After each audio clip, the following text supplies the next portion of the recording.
aceptó, la gente tiene que firmar. ¿Qué incurre aceptación de políticas? ¿Sí? O dónde o cómo, según esos casos, tienen que aceptar las personas las políticas. Entonces, eso es lo que comúnmente sucede.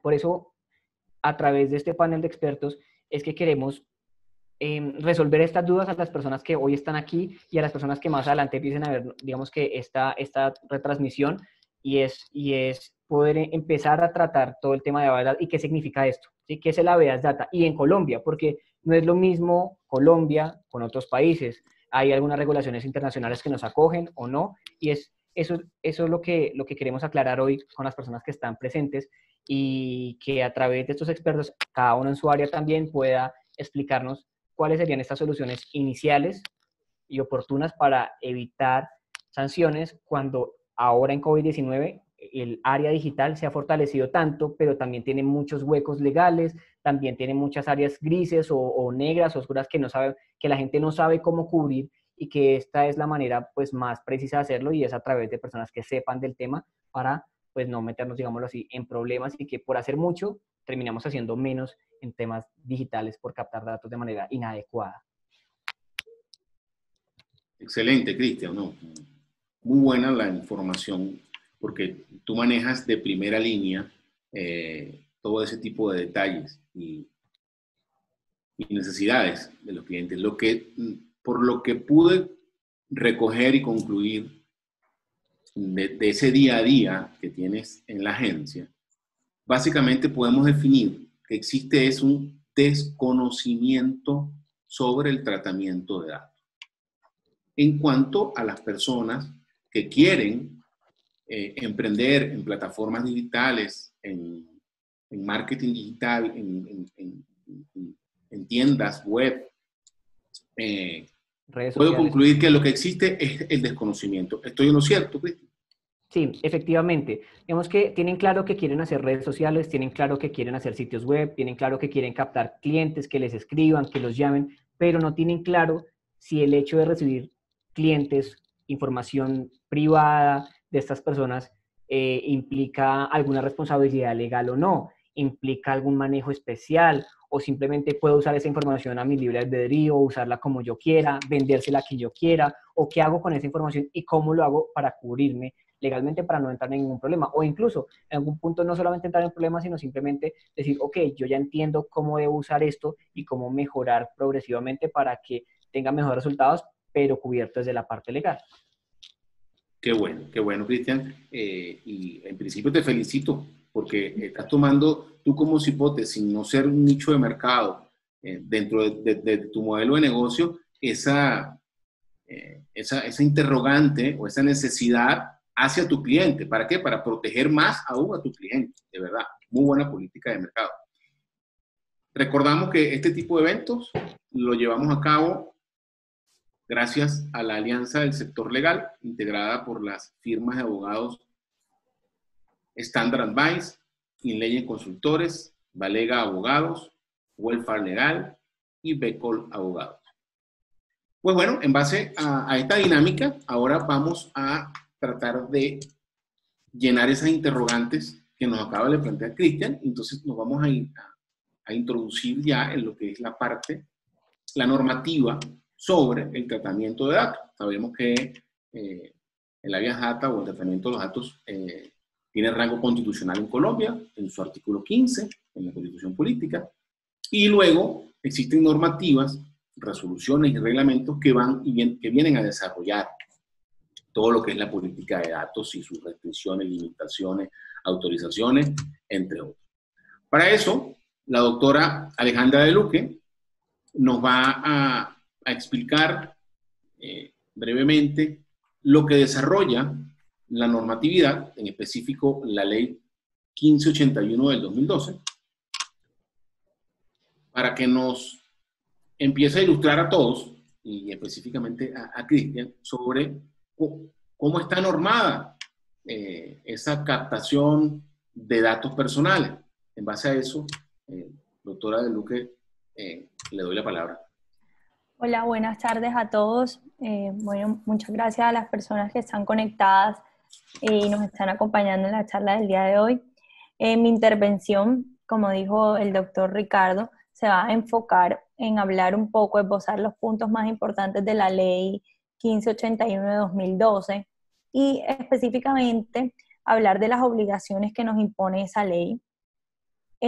Pues como ya lo han mencionado Cristian y el doctor Ricardo, ante la pandemia, el tratamiento de los datos, o nos hemos visto obligados a tratar más datos. O sea, el aislamiento nos ha llevado a tener menos contacto físico, pero más contacto virtual. Entonces, de pronto una compra o un servicio que antes adquiríamos de forma presencial, hoy lo tenemos que hacer de manera virtual y esto implica necesariamente una transferencia de datos. Entonces, en esta coyuntura es de vital importancia conocer los puntos más importantes de la ley y saber a qué estamos obligados.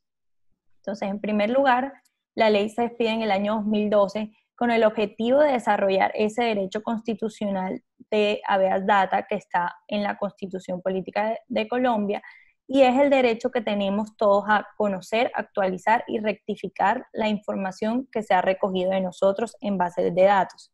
Es una ley de carácter general, o sea, aplica para todos. Cuando digo a todos, excluyo, obviamente hay unas excepciones, pero aplica para todas las bases de datos, para todos los datos registrados en bases de datos en el país. Entonces, ¿cuáles son las excepciones? El ámbito personal, por ejemplo, si yo tengo mi directorio personal, mi agenda o mi celular, donde tengo los datos de todos mis contactos, y no solo eso, sino que tengo pues su dirección, y también tengo la fecha de su cumpleaños, eso pues o sea, esos datos salen del ámbito de la ley y no les va a aplicar nada de lo que estoy hablando acá. Tampoco pues los temas de los datos que sean recolectados en virtud de actividades de seguridad y defensa nacional, actividades de inteligencia, actividades periodísticas, porque son regulados por normas específicas o tienen un tratamiento especial, o incluso los datos del sector financiero que vamos a hablar más adelante en esta charla. Entonces, tampoco les aplica lo aquí perceptuado. Siguiente, por favor. Un poco, antes de entrar a hablar de las obligaciones específicas que nos impone la ley 1581, vamos a hablar de unas definiciones de ley. ¿Para qué? Para entrar como un poco las dudas que tenía Cristian de qué era un dato, qué es un titular, como para familiarizarnos cómo habla la ley. Entonces, cuando hablamos de habeas datas, hay unas definiciones específicas. Por ejemplo, ¿qué es un dato personal? Un dato personal es cualquier información vinculada a una persona. Y cuando es una persona, la ley se refiere a personas naturales. Es decir, que aquí estamos excluyendo a las personas jurídicas o entidades sin ánimo de lucro. Puede ser un dato específico, determinado o determinable. Por ejemplo, mi nombre es un dato personal. Mi número de identificación, pero también lo pueden ser, por ejemplo, rasgos físicos, mi estatura, mi color de piel, algo que pueda llevar a la persona a identificarme, si tengo marcas notorias. Cristian, ¿tienes una pregunta? Sí, dentro de eso, antes de pronto avanzar en esto, cuando hablas de personas naturales, por ejemplo, hay empresas que buscan de empresa a empresa, o sea, busca tener clientes que son empresas. Si, por ejemplo, yo le envío un correo, yo consigo una base de datos de correos electrónicos de una empresa, pero no son, digámoslo así, no estoy tratando con una persona natural, ¿aplico a esas mismas normas o no aplicaría?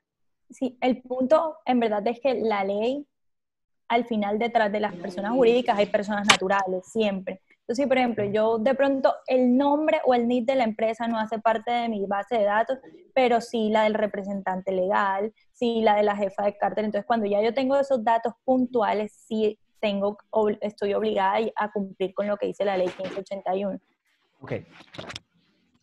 Entonces, otro tema, otra definición, otro concepto que hay que tener claro es qué es una base de datos. Entonces, siempre hablamos pues de datos y bases de datos, pero no tenemos muy claro qué es. La ley define las bases de datos como el conjunto organizado de datos personales que sean objeto de tratamiento.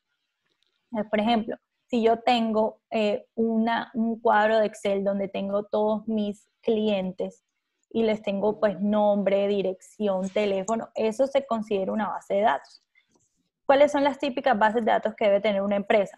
Nómina, el nombre de sus empleados y toda su información personal, la de sus clientes, la de sus proveedores y la de sus accionistas, los propietarios de la empresa. Son las bases de datos como básicas que debe tener una empresa.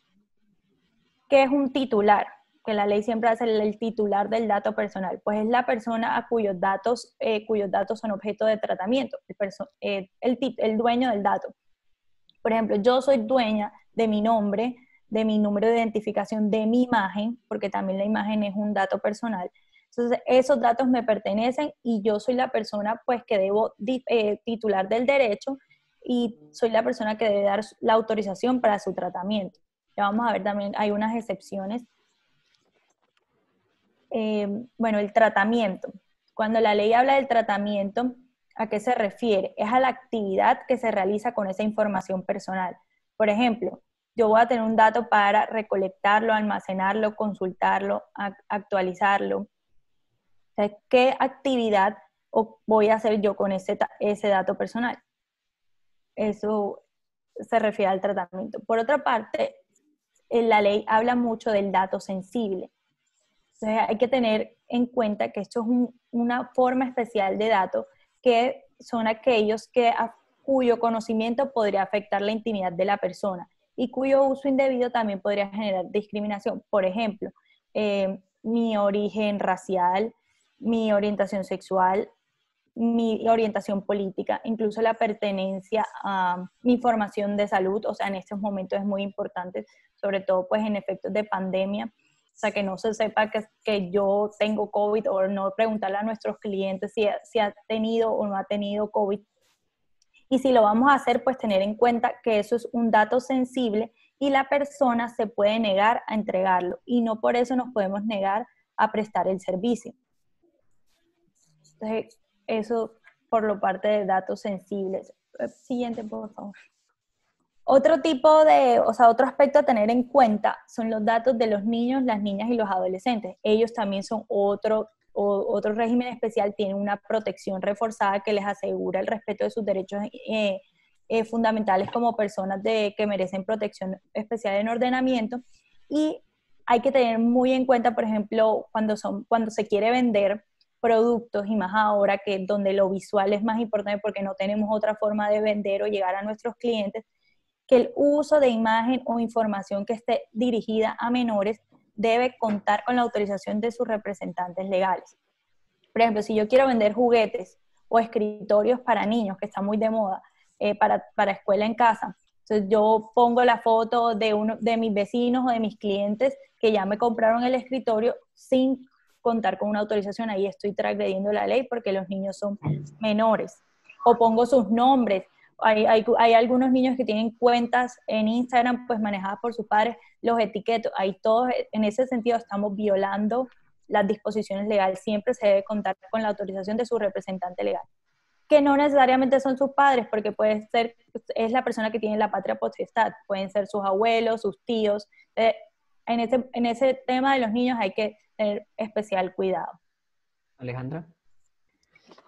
Incluso entrando dentro de esto, hay incluso clientes que preguntan, imagínate que un cliente me compró esto y estuvo súper contento y me mandó la foto de cómo se ve el producto, cómo le quedó. Me dicen, ¿lo puedo publicar? Y yo le pregunto, ¿tú tienes consentimiento de esa persona? Porque de pronto no es solamente digamos, la fotografía publicitaria que hiciste para tu producto, donde hay niños o lo demás, sino de pronto que el cliente simplemente por pura satisfacción dijo, ay, mira, yo te envié la foto de cómo me quedó, pero yo en ningún momento le autoricé publicarla en sus redes sociales. ¿El hecho de publicarla implica que estamos, digamos así, transgrediendo sus derechos? Sí, si la publicamos sin autorización, sí. Siempre hay que buscar la forma, como ya veremos más adelante, de tener una autorización, ojalá de forma escrita, es lo más recomendable del dato. Es decir, puedo manejar, aunque lo ideal sería tener todo, pues el cumplimiento de normas, pero digamos, si estamos en una fase muy primaria, por lo menos contar con la autorización por escrito de la persona de publicar su foto y poner su identidad, de etiquetar su cuenta. Ok, siempre todo, o sea, completo como, no solamente si yo la etiqueté, discúlpame, yo la publiqué, sino si yo la llego a etiquetar también debería decirle completo como, mira, yo quiero etiquetarte, publicar tu foto, eso, entonces tengo que ser muy puntual, ¿cierto? En ese caso, Sí. y así sea por WhatsApp que diga, ¿aceptas o me apruebas? Sí, hasta no recibir eso, esa sería la única prueba que tendríamos, ¿verdad? Exactamente. Listo, muy bien, perfecto. Entonces, la ley también habla de dos tipos de personas, el responsable del tratamiento y el encargado del tratamiento. Ya vimos que el tratamiento es la actividad que yo quiero desarrollar con el dato, pero hay que tener en cuenta que quién es el responsable de ese tratamiento. Por ejemplo, si yo le doy mi información a Cipote Agencia y ellos la manejan, el responsable de ese tratamiento va a ser Cipote Agencia. Sin embargo, si dentro de la agencia, digamos, el encargado de la cuenta es o el área de recursos humanos o un grupo específico que maneja la cuenta de este cliente, ellos van a ser los encargados, porque no toda la agencia va a tener acceso a mis datos, sino una persona encargada por delegación de la empresa, del responsable, es la que va a tratar mis datos. Entonces, el responsable es el dueño del autorizado para hacer el tratamiento, y el encargado es el que efectivamente hace ese tratamiento con delegación del responsable. Okay. Y por último, y muy importante, es la finalidad. Todo por disposición de la ley 1581, todos los datos personales que se recojan deben tener una finalidad legítima. Es decir, tener una razón clara por la cual están siendo recolectados. Entonces, esta finalidad debe ser pertinente. Es decir, si yo me voy a vincular como trabajadora de una empresa, no me deben preguntar cuál es mi inclinación religiosa. O sea, no tiene nada que ver lo que yo trabaje con mi inclinación religiosa o política. De pronto sí es importante saber si pertenece a un sindicato. Entonces, esa información, a pesar de ser sensible, sí es pertinente para el caso. Entonces, eso es lo que hay que tener en cuenta al momento de establecer cuál es la finalidad de nuestra recolección.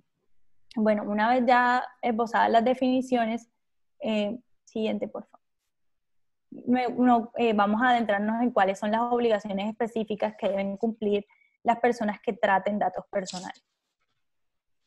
Son 4 que vamos a tratar hoy: la autorización de tratamiento de datos personales, el aviso de privacidad, la política de tratamiento de datos personales y el registro nacional en base de datos. Siguiente. La autorización para el tratamiento de datos personales es el consentimiento que yo le doy al responsable del tratamiento para utilizar mis datos personales. ¿Qué es lo ideal? Pues que esta autorización atienda a un proceso interno, a un procedimiento interno claro de la empresa, o sea, que no sea como un proceso como yo saqué aquí un papelito, fírmame, o como dices tú, por lo menos escribir, sino que sea pues como una estructura ya legal, organizada de la empresa, donde sepamos bien claro cuándo, quién y dónde se le pide esa autorización a la persona. Ideal es que sea previo, expreso e informado. Previo, obviamente, antes de tratar el dato, antes de que siquiera me lo entregue, ponerle que autorizamos el tratamiento del dato. Expresamente, o sea, que sea claro, que la persona le quede claro y quede plenamente informado para qué y cómo van a utilizarse sus datos. Y conservar copia de esa autorización. ¿Por qué medios podría ser? Por escrito, de forma verbal, que no es lo ideal porque, pues, como les comentamos, no deja ninguna evidencia, pero, y también puede ser mediante conductas inequívocas del titular de la información. Por ejemplo, si yo entro al Éxito o cualquier almacén de cadena, donde hay cámaras, hay letreros que dicen, este lugar está siendo grabado o monitoreado con fines de seguridad. Entonces, en ese letrero, nosotros tácitamente al entrar al lugar estamos manifestando nuestra autorización para ser grabados. Es ideal que todos los lugares que estén grabados tengan ese aviso de privacidad para que las personas tengan la aceptación tácita. Diferente pues que el Éxito ya después utilice estas grabaciones para hacer publicidad, eso sería otra historia, pero por lo menos para guardar la información y para efectos de decir, bueno, que alguien se robó o sí podría devolver y utilizar ese video y conservarlo. Siguiente. La segunda obligación que nos impone la ley 1581 es la de tener una política de tratamiento de datos personales. Una política es un manual de obligaciones donde tenemos los procedimientos claros de cómo se van a tratar esos datos. Especialmente debe contener el procedimiento de atención de quejas, consultas, reclamaciones presentadas por titulares y que la persona sepa dónde está publicada y que pueda sepa dónde, cómo puede hacer sus reclamaciones. Por ejemplo, yo hace 20 años estuve hospitalizada por X enfermedad. Yo quiero saber cómo puedo ir a esa clínica a decirle pues que ya yo no padezco de esa enfermedad puntual y que se borre ese dato, pero entonces, en la política está todo pues la forma en cómo yo debo acudir a esa empresa, cómo puedo solicitar, qué medios debo usar, si debo escribir un correo, si debo llamar, si tienen oficinas físicas donde presentar mi solicitud. Pero la política debe ser publicada en documentos, formatos electrónicos o por cualquier otra tecnología. Incluso muchas empresas que no tienen página web, es recomendable que lo publiquen en sus redes sociales como un link vinculado, que tú lo preguntabas dónde lo publico, entonces ahí pues, pero lo importante es que detrás de esta política no se quede solo en papel, sino que haya algo pues como una de verdad, un conocimiento de la empresa y un procedimiento interno real de cumplir esta política. O sea, de verdad que los datos sean llevados de forma confiable, que las personas, por ejemplo, los ex empleados no tengan acceso a estos datos que ya de mi empresa, donde están mis clientes, mi nómina. Entonces, esto todo va acompañado como un proceso legal completo, donde la empresa de verdad no debe solo quedarse en papel, sino practicar efectivamente y dar cumplimiento a lo que ahí se dice. Siguiente, por favor. Entonces, contenido mínimo de una política. Obviamente esto es general, debe hacerse según las necesidades de cada empresa, pero contenido mínimo que exige la ley, datos del responsable, pues ya sabemos la persona que va a hacer el tratamiento que se les va a dar. Por ejemplo, yo voy a usar tus datos con fines de pago de nómina y aportes, porque para el empleado, la finalidad de recolección, si se van a transferir o no, si hay transferencia internacional de datos, derechos que tiene el titular de la información, porque como titulares de información tenemos derecho a que se nos rectifique, se modifique. O sea, no es que, por ejemplo, si yo alguna vez tuve una enfermedad o tuve una condición específica o estuve, por ejemplo, reportado en centrales de riesgo, como veremos más adelante, esa información pueda cambiar cuando la situación cambie. ¿Cuál es el área encargada de esa empresa para recibir peticiones, quejas y consultas? El procedimiento que se debe seguir para ello y la vigencia de las políticas. Eso es muy importante porque las políticas, como cualquier manual, vencen. Entonces, si tiene una vigencia de 1 año, 2 años, siempre estar y también saber cuáles son sus actualizaciones. Siguiente, por favor. Antes de pronto entrar a esa parte, ¿quiere decir que las políticas siempre están cambiando? O sea, digámoslo así, que aunque mi proceder como empresa con la base de datos que esté usando sea la misma, ¿tengo que actualizarla de alguna manera? ¿Tengo que cambiar algo? ¿O en qué sentido desactualizarla, por ejemplo? Si las circunstancias, o sea, si las circunstancias así lo exigen, por ejemplo, si hay un cambio legislativo, tenemos que actualizar la política. Si hay un cambio, por ejemplo, de la empresa, sacó una nueva unidad de negocio, por ejemplo, ya no vende ropa, sino también zapatos, de pronto habría que agregar o sea, si hay un cambio en la forma en que yo voy a tratar los datos personales o en las actividades que desarrolla mi empresa y eso impacta la recolección de datos, sí habría que cambiarlas y actualizarlas. Por eso es que la importancia de que sean únicas y específicamente hechas para cada empresa. Ok, sí, sí, porque como comentaba en un inicio, hay empresas que simplemente dicen, no, pues yo he visto unas políticas en en una empresa competidora que las tiene ahí que parecen genéricas, yo fui, las copié y las pegué sin saber si realmente eran para mí o no, estaban ajustadas a mi modelo de negocio o no. Entonces quiere decir que realmente sí es importante que cada empresa presente su proceso de recolección de datos y su desarrollo comercial con una persona que sepa de ese tema legal para poder saber si tiene unas políticas adecuadas. Exactamente. Bueno, la tercera obligación que nos impone la ley es contar con una política de privacidad. Eso es como la forma, aviso de privacidad, perdón, un error en la diapositiva, el aviso de privacidad es la forma en cómo comunicamos de forma verbal o escrita que contamos con una política y cuáles son los otros mecanismos con los que cuenta la empresa para proteger los datos personales. Entonces, ese aviso de privacidad también debe ser publicado o es recomendable en las plataformas de difusión de la empresa. Si tiene un local físico, pues sería bueno en la cartelera tener el aviso de privacidad, o si tiene redes sociales también en el perfil, en la página web. Al final, generalmente, la política de bases de datos nos va a decir cómo, el aviso de privacidad, perdón, nos va a decir cómo acceder, cómo y dónde acceder a esa política. Entonces, el contenido mínimo, los mismos, el nombre del responsable, la finalidad por la que se recolectan los datos, los derechos que tiene el titular de la información y cómo se va a conocer la política y qué tipos de datos se están recolectando. Esto es súper importante decir, por ejemplo, si los que se están recolectando son datos sensibles, porque a veces el mismo titular no sabe que, por ejemplo, su orientación política es un dato sensible, o su origen, su raza es un dato sensible. Entonces es importante darle a conocer eso al titular del dato en el aviso de privacidad. Y por último, la última obligación legal es el Registro Nacional de Bases de Datos. Esto lo dejamos de último porque no es aplicable a todas las empresas.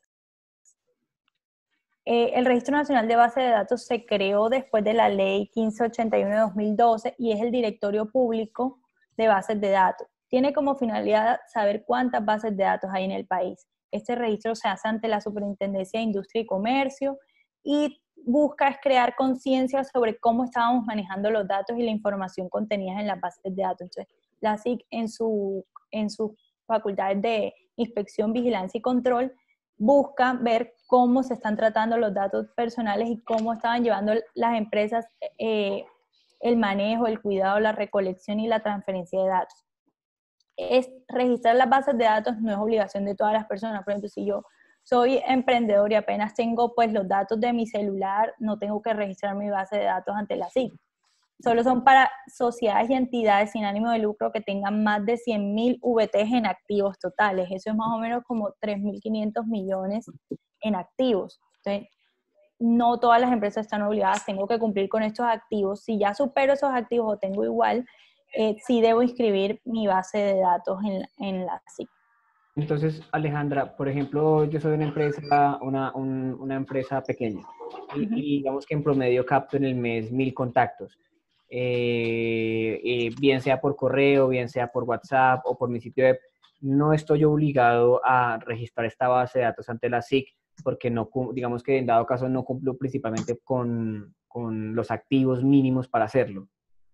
Sí, exacto, es independiente de la cantidad de datos que yo tenga. Yo puedo tener muchos datos, pero es como el tema de las empresas grandes, que eso es como ver cómo estaba llevando, porque son las que más pueden transferir nuestros datos. De pronto tú, si eres una empresa pequeña, tú te quedas con esos datos de tus clientes o de tu nómina, pero las grandes empresas generalmente tienen transferencias entre ellas. Es importante saber cómo estaban las bases de datos y cómo se estaba haciendo su tratamiento. Listo, perfecto, sí.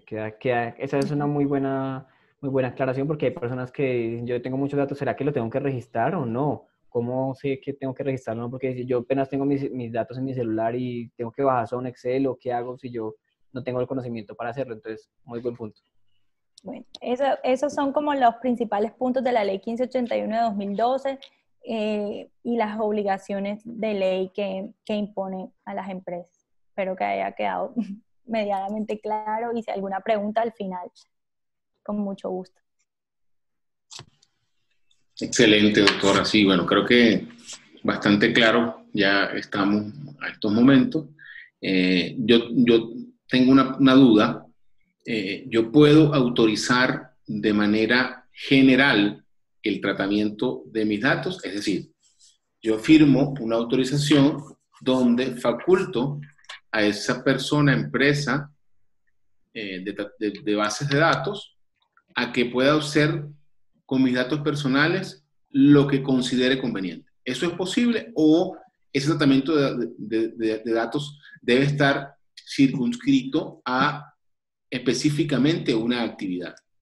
Sí, debería tener una finalidad. Ahí cuando hablamos de la finalidad, debe tener una finalidad. O sea, yo debo recoger el dato para algo.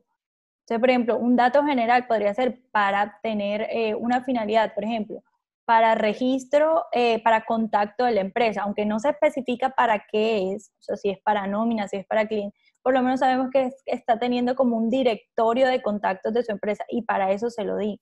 Sería como la autorización más general, pero siempre debe haber como una finalidad por la cual yo pido un dato personal. Perfecto, excelente. Saludamos al doctor Gustavo Ortiz, que se unió al webinar. Bienvenido, doctor Ortiz. Bueno, Buenas perfecto, tardes, seguimos. doctores. ¿Cómo han estado? No sé si me escuchan bien. Sí. Perfecto. ¿Sí? Sí. ¿La Bueno, doctora seguimos con... me escucha bien? ¿O los demás doctores? Sí, todos te escuchamos bien. Sí. De antemano les ofrezco unas excusas. He tenido, estaba por ahí en una situación, imagínense, así, un momento.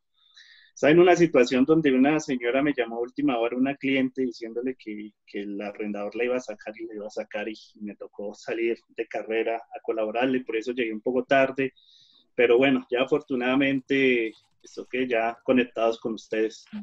Sí, sí, perfecto, excelente. Proseguimos con la dinámica. Vamos a tener ahora, vamos a hablar ahora, ya desarrollado brevemente, pero de manera excelente, lo que nos trae la norma referente al desarrollo del habeas data o el tratamiento de los datos personales, sensibles o no.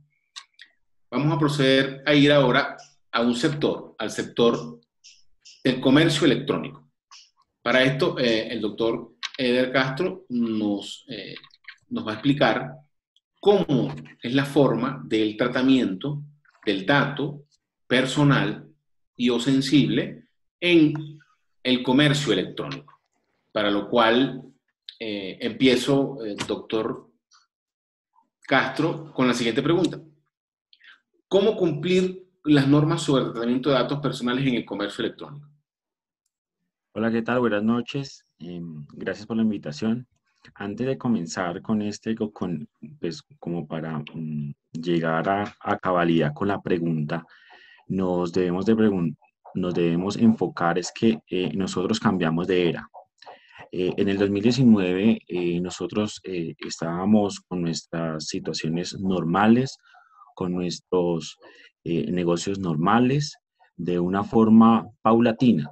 Al momento en que nos pasó el tema de la pandemia y que actualmente nos obliga a acceder a otros mecanismos eh, de recursos para conseguir clientes, para contactar proveedores, para contratar otro tipo de personas, nos hemos puesto a pensar en el comercio electrónico. Muchas personas que no han tenido redes sociales y muchas empresas que no han tenido redes sociales ni página web, ahorita sí lo están haciendo, sí lo están haciendo.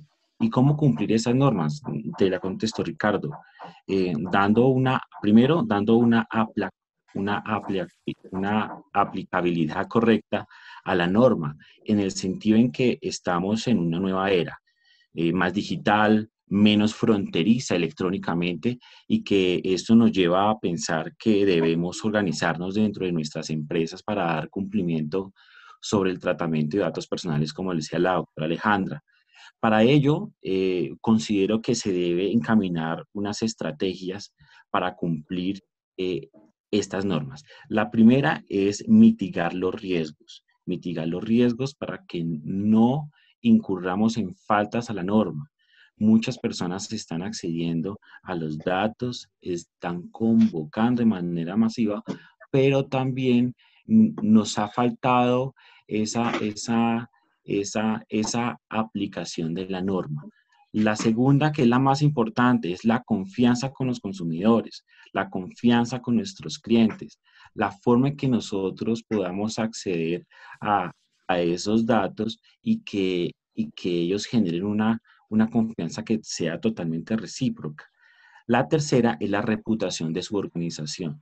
Si la organización no tiene una buena reputación, pues primero la mitigación de los riesgos va a ser baja, la confianza de los consumidores va a ser baja, y esto lleva a que podamos hablar de la cuarta estrategia, y es hablar sobre un orden del tratamiento de los datos personales, así como lo hablaba la doctora Alejandra en su exposición. Perfecto. Eso desde un punto de vista general, ese tratamiento cuando, por ejemplo, ingresamos al comercio electrónico, cualquier persona natural. Ok, yo debo cumplir como empresa de tratamiento de datos ciertas compromisos o ciertas responsabilidades, incluso derivadas de la norma. En base a eso, tengo responsabilidades cuando obtengo esos datos. Entonces, ahí entra un tema importante de responsabilidades, que es la siguiente, y le pregunto, ¿qué significa la responsabilidad demostrada? Doctor Ricardo, la responsabilidad demostrada es, vamos a la siguiente diapositiva, ok, consiste en que todo responsable o encargado del tratamiento de datos personales a solicitud de la Superintendencia de Industria y Comercio debe demostrar que ha implementado toda la normatividad en cuanto, podemos ver en la lámina, en cuanto a la política de tratamiento de datos personales, en cuanto a los procedimientos exhaustivos para la recolección y para la confidencialidad de la información, también para el tema de la seguridad de la información, que estamos cumpliendo con todos los mecanismos suficientes para dar la validación, y algo muy importante que al final nos da si nosotros estamos cumpliendo o no, y es efectuar un sistema válido de preguntas, quejas, reclamos y solicitudes, porque ahí es donde nos llegan las inquietudes de aquellos titulares de la información que nos pueden decir, oye, yo ya no quiero que trates esta información. Muchas empresas pueden cumplir con todas las normas, pueden tener las políticas, procedimientos, tener una organización óptima, pero resulta que si llegase el momento en que el titular le informe a esa empresa, ya no quiero que me trates la información, y la empresa se le olvidó, o el encargado de la información se le olvidó hacer el procedimiento correctivo a solicitud del titular, pues hay una falla. ¿Qué evalúa la SIC? La SIC evalúa que a pesar de que todo lo cumplimos, hay una responsabilidad de la empresa y que eso sea demostrable.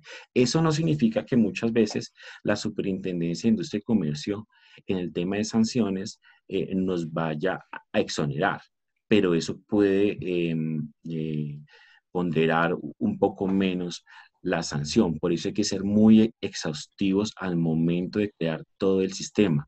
No se trata solamente de crear un documento que diga arriba política de tratamiento de datos personales. Esa no es la idea. La idea es transformar todo el sistema en aras de proteger el derecho fundamental, y es a la habeas data. Perfecto. Lo que se puede traducir es en que yo debo demostrarle a la SIC que fui responsable con la administración de esos datos. Entonces, para demostrarle eso a la SIC, deben existir algunos elementos, algunas estrategias que deba tener esa responsabilidad para yo poderla demostrar a la SIC. ¿Cuáles serían esas estrategias de la responsabilidad demostrada en el comercio electrónico? Pues, primero, que sean apropiadas, que sean totalmente apropiadas, porque de nada nos sirve tener un sinnúmero de procedimientos si no son los apropiados a las organizaciones. Lo segundo es que sean efectivas, que nos sirvan. Tercero, que sean útiles, es decir, que las utilicemos. Si no utilizamos esos procedimientos, no son efectivas y tampoco son apropiadas. Cuarto, que sean oportunas al momento de captar esa información por medio de la persona receptora de la información y del responsable, y que sean eficientes. De nada nos sirve tener todo un sistema si llegamos al momento de cumplir con la normatividad. Y lo último es que sean totalmente demostrables. Si al momento en que la Superintendencia de Industria y Comercio nos llegase a solicitar alguna información, tenemos que mostrar que nosotros sí tenemos absolutamente todo un sistema óptimo que sea apropiado, efectivo, útil, oportuno y eficiente. de eso consiste la responsabilidad demostrada. Perfecto. Ok.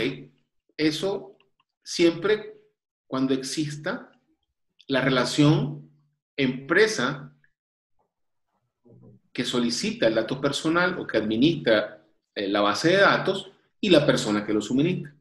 Ahora, ¿qué pasa cuando yo, industria de cualquier actividad de comercio, contrato a una empresa, a un tercero, para que me recabe esos datos? Es decir, yo voy a utilizar los datos que recabó un tercero.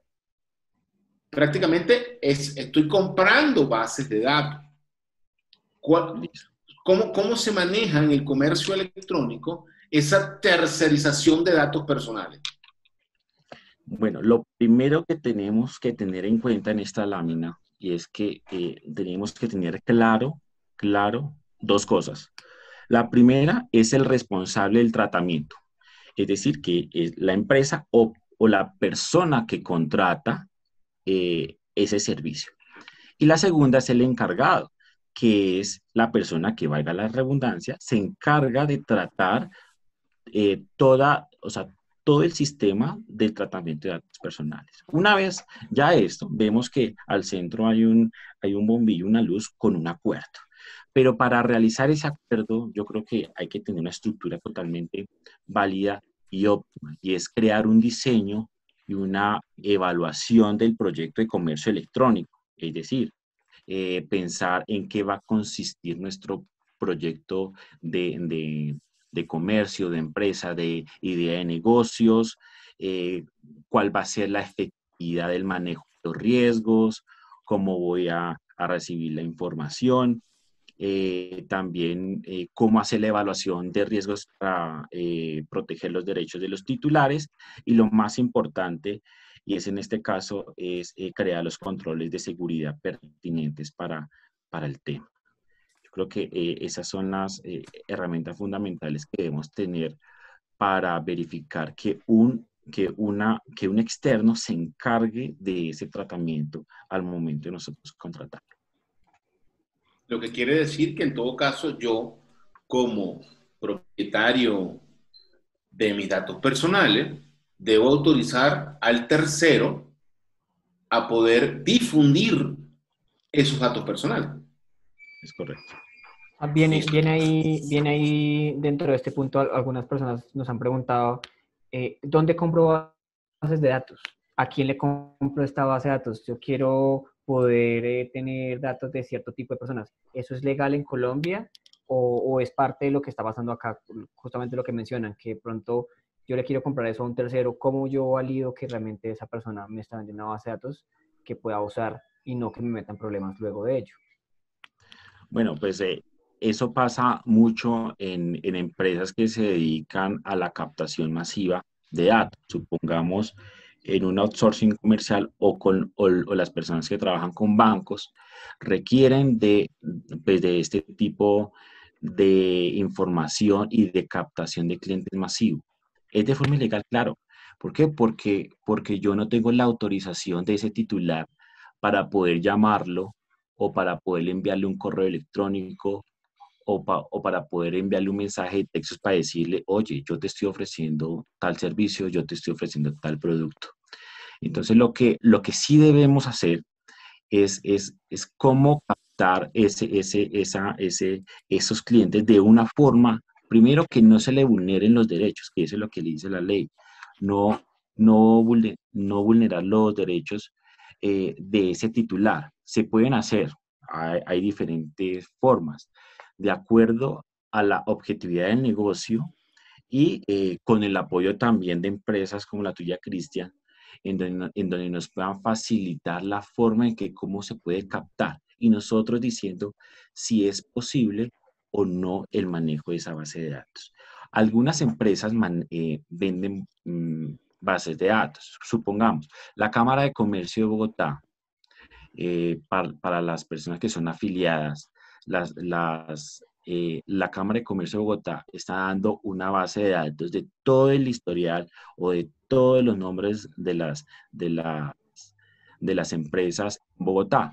Pero eso lo hacen, ¿en qué sentido?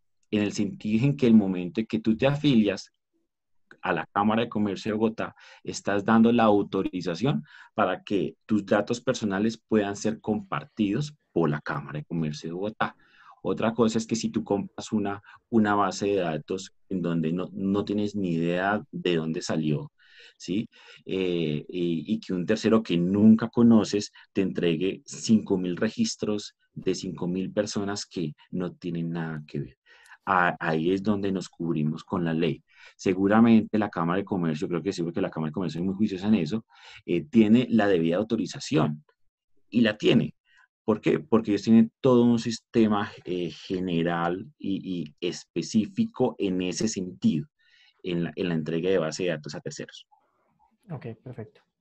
Sí, yo aclaro no, perdón, añado un poco más a lo expresado por el doctor Castro. Esos documentos que son inscritos en la Cámara de Comercio son públicos. Y yo, cuando voy a inscribir la empresa, pues autorizo expresamente a que sean usados esos datos y, es decir, autorizo prácticamente a la Cámara de Comercio a vender los datos, a comercializar con los datos, inclusive hasta segmentados. O sea, yo como usuario puedo segmentar los datos que yo requiero. Es decir, quiero empresas que estén radicadas en Barranquilla, que estén dedicadas a la explotación petrolera, que sean empresas con capital extranjero. Yo segmento los datos que necesito y los obtengo de la Cámara. Igualmente, doctor Ricardo, pues vale la aclaración de que no todo dato público o que tú encuentres por internet de entidades públicas es público, ¿sí? Por eso, en el sentido de que nosotros autoricemos, porque muchas personas no leen la política, y cuando yo doy la opción de enviar o de aceptar la política, seguro, ahí dice que la empresa responsable de la información puede tratar esos datos con terceros, ¿sí? Aunque, de hecho, eso lo hacen hasta entidades públicas. Y como le digo, no todo dato público es público.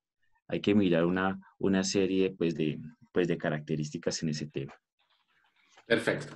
Bueno, retomando un poquito la dinámica del tema específico al comercio electrónico versus los datos personales, quisiera que nos explicara un poco cuáles serían esas sanciones. Si yo, empresa que recabo los datos, que administro los datos, que tengo un banco de datos, incumplo con esa información personal y o sensible que se me proporcionó. Bueno, hay 4 tipos de sanciones. La primera es económica. Es económica, la cual asciende a 2.000 salarios mínimos mensuales legales vigentes. Lo bueno de esta sanción económica un poco es que es de acuerdo a unos lineamientos para sopesar o para ponderar esa multa, ¿sí? Lo malo es que esa sanción, al momento en que tú incumplas por primera vez, supongamos, te multan con 500 millones de pesos y vuelves a incumplir, te vuelven a multar igual, te vuelven a multar con otra ponderación, con otra cifra. La segunda es la suspensión parcial de todas las actividades que tienen que ver con el tratamiento de datos personales. Es decir, que tú no puedes recoger datos o captar datos por un tiempo determinado. La otra es el cierre temporal de actividades que tengan que ver con el tratamiento de datos temporales, de datos personales. Y la cuarta es el cierre definitivo. Es el cierre definitivo para este tema de las personas que son responsables del tratamiento de datos personales. ¿Eso qué conlleva?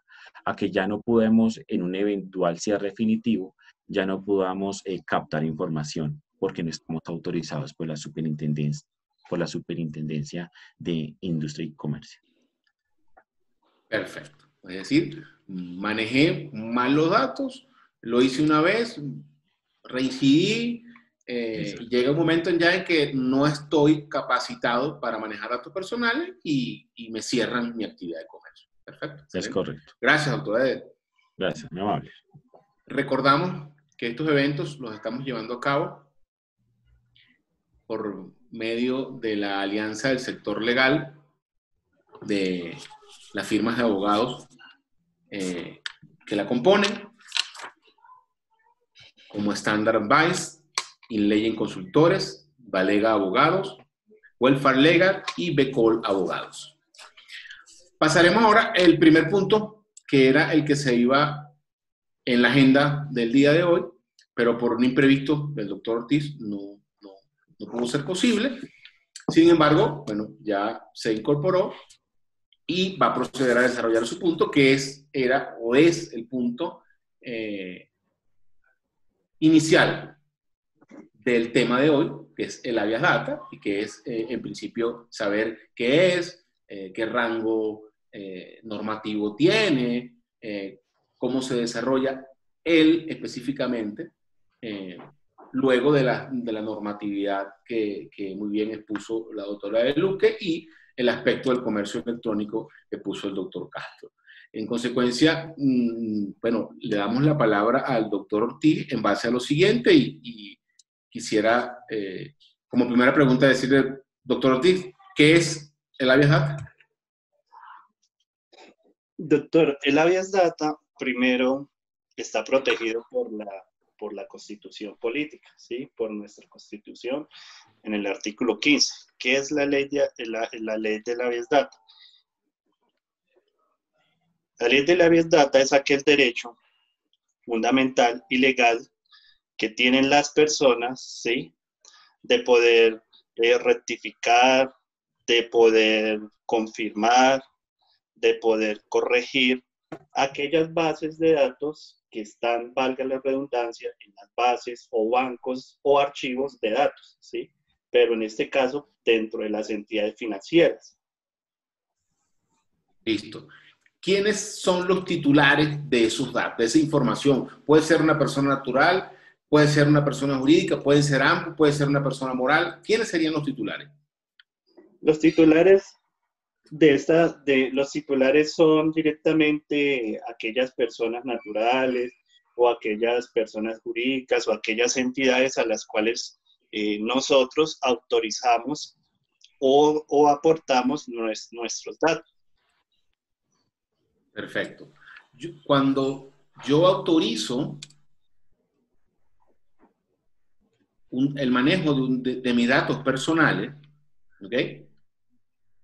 Esa era un poquito la pregunta que nos respondió la doctora De Luque. ¿Esa autorización lleva consigo que esa empresa que administra sus datos pueda hacer cualquier cosa con mis datos personales? Sí, claro. Un ejemplo. Supongamos de que yo autorizo a X entidad financiera porque estoy solicitando un crédito financiero y los autorizo, aporto mis datos y autorizo pues para que puedan revisar, ¿sí? Pero, ojo, porque es que esa autorización que yo estoy dando es sobre lo que yo estoy necesitando, ¿sí? Un ejemplo. Porque muchas veces, ¿qué pasa? La persona, el usuario, da la autorización, un ejemplo, a una entidad financiera porque necesita sacar un crédito, pero supongamos que por un término más o menos a 3, 4 meses después empiezan a llamarlo, ofreciéndole otras clases de servicio, otros productos, y entonces ahí es donde se presenta una falencia, ¿sí? Porque si yo autorizo, es solamente para algo que necesito, ¿sí? No para que me sigan ofreciendo más productos de los cuales yo primero, no tengo conocimiento, segundo, no me interesa. Perfecto. Ahora, ¿existen varios tipos de datos o existen nada más los datos personales o los datos privados? No, pues existen también los datos públicos, ¿sí? Un ejemplo, aquellos datos públicos son aquellos que de pronto están tipificados, especificados por la Constitución y la ley. Un ejemplo, una sentencia, ¿sí?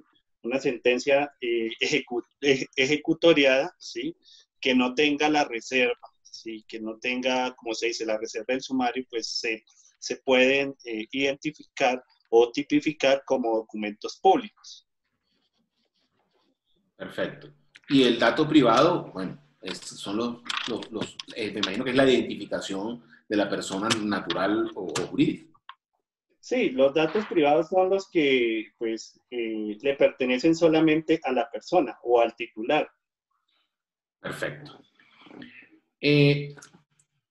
Hoy está muy de moda el tema de las centrales de riesgo, por efectos de todo el problema económico que está viviendo el mundo. Colombia no escapa de eso, que va a traer como consecuencia pues, los impagos o los incumplimientos en los créditos o en los distintos productos financieros que otorgan los bancos o cualquier otra entidad, que normalmente se reportan a las centrales de riesgo como aspectos negativos. Entonces le pregunto, ¿qué hacer si una persona está reportada de forma negativa por la central de riesgo por el no pago de un crédito financiero y no lo han sacado de ese reporte? Es decir, la pregunta es la siguiente. Supongamos, es si una persona que estaba reportada pagó una obligación, le dieron el paz y salvo, pero resulta que la entidad, las centrales de riesgo no lo han retirado. ¿Qué hacer en este caso? Presentar una queja o un derecho de petición directamente a las centrales de riesgo, bien sean las que pues ya conocemos, Data Crédito, la CIFIN, pero obviamente también hay que presentarlo al banco, ¿sí? O a la entidad financiera. ¿Por qué lo digo? Porque a mí me pasaba con los clientes que se les presentó la misma situación y les decía, mire, presenten el derecho de petición a las centrales de riesgo. Las centrales de riesgo, ¿qué contestaban? Decían, no, es que a nosotros no nos han reportado nada, ¿sí? Entonces, el objetivo de esto es presentar la queja o el derecho de petición tanto a las centrales de riesgo como a la entidad financiera, aportando el paz y salvo de la obligación. Claro, entiendo que existen entonces varias fases, vamos a llamarlo así. Una, estoy reportado negativamente, lo pagué, pero el ente que me dio el crédito no reportó a la central de riesgo. Esa es una. Dos, el ente que me dio el crédito sí lo reportó, pero la central de riesgo no me sacó del sistema como mi aspecto negativo, correcto. Ahora, ¿qué pasaría si en cualquiera de esas circunstancias o un tercero me niega un crédito porque estoy reportado de manera negativa en la central de riesgo, bien sea por culpa de quien me emitió el crédito o por culpa de la central de riesgo? ¿Qué debe hacer el usuario? Muy buena pregunta, doctor. Esto es un caso que se presenta muchísimo, ¿sí? En la vida real o en la situación que vivimos se presenta mucho, ¿sí? ¿Qué hacer en estas circunstancias? Primero, como yo pagué la obligación, sí, y como el banco me dio el paz y salvo, entonces si el banco no me soluciona, ¿sí? Entonces, ¿qué hago? Yo presento nuevamente la queja ante la central de riesgo diciéndole, pero mire, acá el banco me está diciendo esto, ¿sí? Me dice que ya lo reportaron, entonces la falla es de ustedes, ¿sí? Entonces, ¿qué pasa?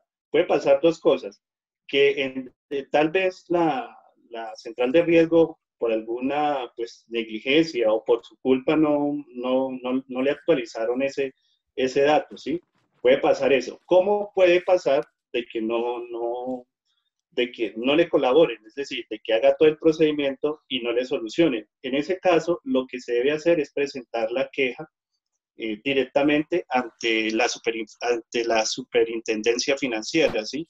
Obviamente manifestando las situaciones, los hechos, qué fue lo que pasó, anexando las pruebas, que son la respuesta que dio la entidad financiera, la respuesta que le dio Data Crédito o la CIFIN, y también la copia donde todavía se identifica el reporte, ¿sí? Para que una vez se solucione eso, pues para la persona que estaba adquiriendo el crédito y por obvias razones no se lo pudieron desembolsar u otorgar, entonces se pueda subsanar esa situación, ¿no? Claro, perfecto. Ahora, si yo estoy reportado de manera negativa en las centrales de riesgo, hay un lapso desde el momento en que yo cumplo con la obligación, hay un lapso entre ese momento y en el momento que la central de riesgo está obligada a sacarme ese aspecto negativo de mi récord crediticio. Sí, claro, eso hay un tiempo. El tiempo de reporte está entre 1 a 24 meses, ¿sí? Es decir, el reporte en las centrales de riesgo es el doble de lo que uno duró en morosidad, ¿sí? Pero sin superar los 4 años, ¿sí?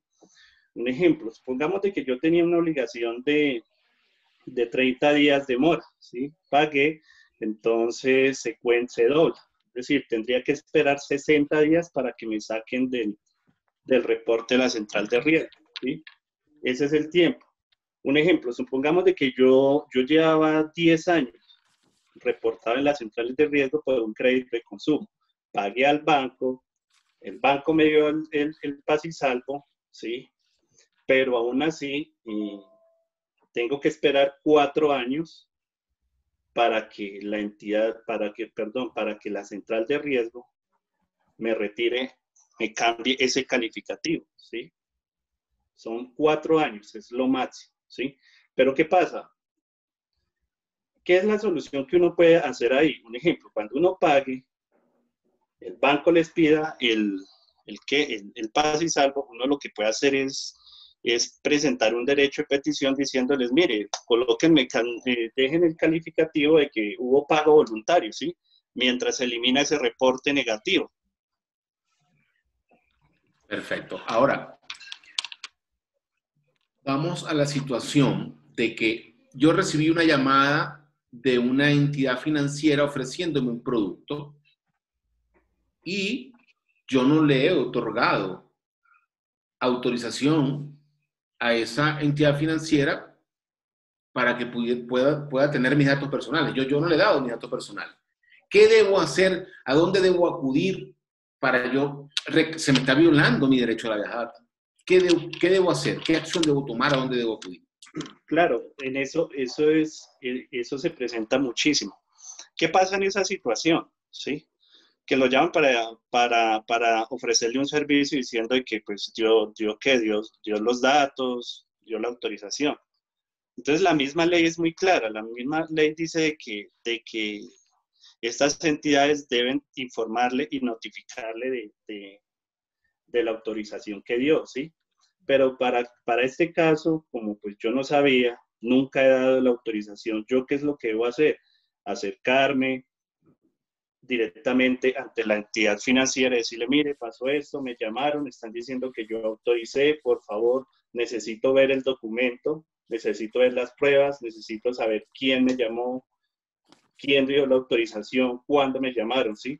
Por regla general, esto hay que hacerlo a través de un derecho de petición, ¿sí? Porque pues sí, tal vez yo puedo ir al banco, pues en aras de que el banco me pueda solucionar más rápido, pero pues obviamente a ella le van a decir, no, nosotros acá tenemos unos procedimientos, entonces haga de esta forma, presente el derecho de petición y nosotros le estaremos resolviendo. Perfecto, excelente. Sí, dígame, doctor Ortiz. Si pasa eso, sí, supongamos de que usted hace ese trámite, hace ese procedimiento, pero el banco no le da respuesta, ¿sí? O puede ser que le dé una respuesta, pero no una respuesta que pues a usted lo convenza, ¿sí? Lo que uno hace es igual, presentar directamente la queja ante la superintendencia financiera, igual presentándoles la situación, comentándoles con los anexos para que pues se pueda resolver a través de esta entidad. Listo, excelente, doctor Ortiz, agradecido. Bueno, ya estamos llegando al final del evento. Vamos a pasar al ciclo de preguntas. Tenemos algunas preguntas por aquí en el chat. Voy a expresar la primera. Allí los ponentes invitados me dirán a quien le corresponde. Pregunta Joana Salgado. Respecto a la política de habeas data para la propiedad horizontal, ¿cómo se debería llevar? ¿Y bajo qué normatividad la debo tener en cuenta? Y la SIC, ¿cómo puede regular ante la propiedad horizontal como la regula? O sea, entiendo de que, bueno, los datos, o el habeas data, o mis datos sobre la propiedad horizontal, ¿están regulados por la SIC? ¿O qué normatividad regula los datos sobre la propiedad horizontal?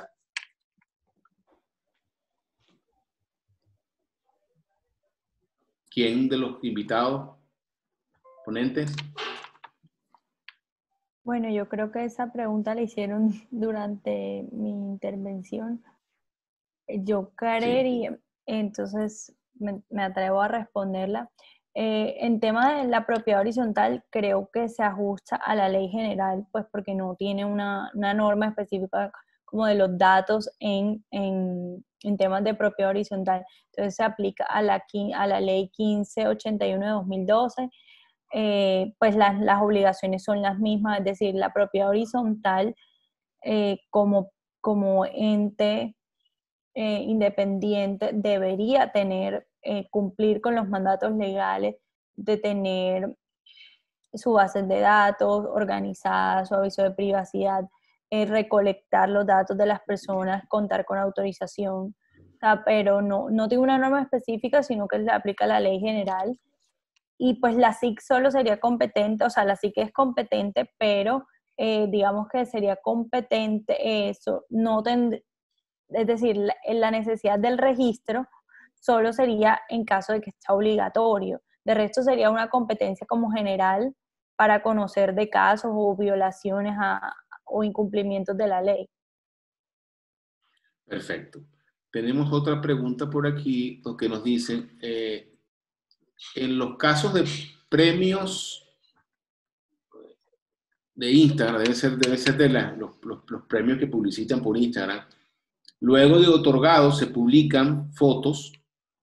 ¿De qué manera, antes de esa publicación, debo tener la autorización? Bueno, ya se dijo, pero me imagino que está preguntando es más físicamente, o sea, ¿qué hago? ¿Qué debo hacer para tener la autorización para publicar esa foto con el premio de la rifa que se hizo? Bueno, pues para el tema de este caso, si se trata, supongamos, de una rifa, pues previamente primero debe estar autorizado el tratamiento de datos. ¿Por qué? Porque debe ser demostrable. Eso es uno de los principios que acoge la ley 1581. Todo debe ser demostrable. No basta con decir de que yo solamente autoricé de forma verbal la autorización de mi imagen, de mi nombre, hasta de mi red social. Entonces yo creería que acá en estos datos, aunque la costumbre general en Colombia es que si hacemos una rifa, pues lógicamente solamente te dan el boleto y ya. Yo creo que al respaldo debe haber una autorización expresa y tácita en donde el titular de la información autorice, en caso de ganarse el premio, pueda publicarse su foto para fines del objeto de la rifa, que supongo que muchas empresas hacen este tipo de cosas para abrir marketing, no sé, rifan, como vi Tiendas. en una red social que estaban rifando hasta un iPhone, precisamente unos abogados de España estaban rifando. Si lo hiciéramos acá, tendríamos que solicitar previamente la autorización para publicar esa imagen de la persona que esté recibiendo pues, el premio. Sí, hay algo también a aportar ahí, debido a lo que están preguntando. Actualmente hay muchos concursos en redes sociales, algunos desde un iPhone hasta mismos productos, viajes, en fin, X. Regularmente se usan también se publican unas condiciones de esos concursos. Dentro de esas condiciones muchas veces se escribe que cómo se va a sortear, qué se va a sortear, cuáles son las condiciones, pero también, por ejemplo, en caso de que alguien se lo gane y queramos publicar parte del concurso, diga, tienen que mandar una foto, ¿sí? Entonces, dentro de los términos de los concursos deben estar escritas estas condiciones. Muchas veces si no están en un sitio web, dentro de redes sociales, por ejemplo en Facebook, hay una sección de notas donde ustedes pueden crear notas ahí directamente y publicar esas condiciones. Deben ser lo más explícitos posibles y lo más concisos con estas condiciones, porque en muchos casos, por ejemplo, la gente participó y resulta que se lo ganó alguien en Canadá y resulta que el concurso no dice que es solo para Colombia. Entonces, ¿qué pasa? Estás incumpliendo. Entonces, cuando se hagan estos concursos, deben crear unas condiciones de estos concursos y estar publicadas estas condiciones. De lo contrario, la gente no va a saber exactamente qué va a suceder si pasa una cosa o si pasa la otra. Entonces, en este caso, para los concursos de Instagram, sea como sea, así sea una publicación en todo el muro de escribir todo, así sea una cosa muy larga, pero esas políticas deben estar publicadas. Si usted ven algunas marcas importantes o grandes también, dentro de sus mismos sitios web pone las políticas de concursos, o si sale algo particular, le crean una paginita puntualmente para que la gente sepa de qué se trata el concurso y cuáles son sus condiciones, porque a veces dejamos todo muy abierto y puede ser que tengamos problemas con los usuarios. Perfecta la aclaratoria. Aquí tenemos otra pregunta, que es la siguiente. En las funerarias piden mucho a las personas que llenen el libro de recordatorio. Ese libro lo toman los de la misma funeraria. Por lo general, sacan de ahí datos para llamar a ofrecer más adelante los servicios funerarios. ¿Están esas funerarias incurriendo en alguna falta?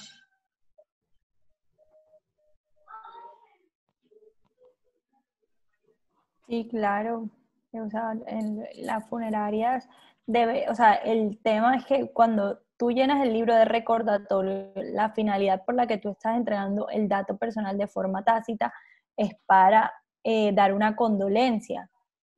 O sea, o entregárselo a la persona que pagó el servicio, porque entiendo que esos libros al final también se los dan a los dolientes. Entonces, yo no estoy dando, y todo el mundo es consciente que está escribiendo algo ahí para pues que lo lea la persona a quien le falleció un familiar, no para la misma funeraria. Entonces sí están incurriendo, porque si ellas quisieran utilizar esos datos para fines comerciales, lo deberían avisar e informar, o ponerlo como en una nota al final del libro, como sus datos pueden ser recolectados para tal y tal fin, o van a ser propiedad de la funeraria, porque ahí prácticamente que la persona piensa que se lo está dando es al tercero, no a la funeraria como tal. Ok, perfecto. Entonces, en ese caso, para irle más allá a la participante, eso sucedió. ¿Qué debo hacer yo, usuario, no usuario, sino afectado en mis datos personales? Yo debo ir a interponer una queja o reclamo ante la SIC en contra de esa funeraria que me llamó porque yo no le he dado a esa funeraria mis datos personales.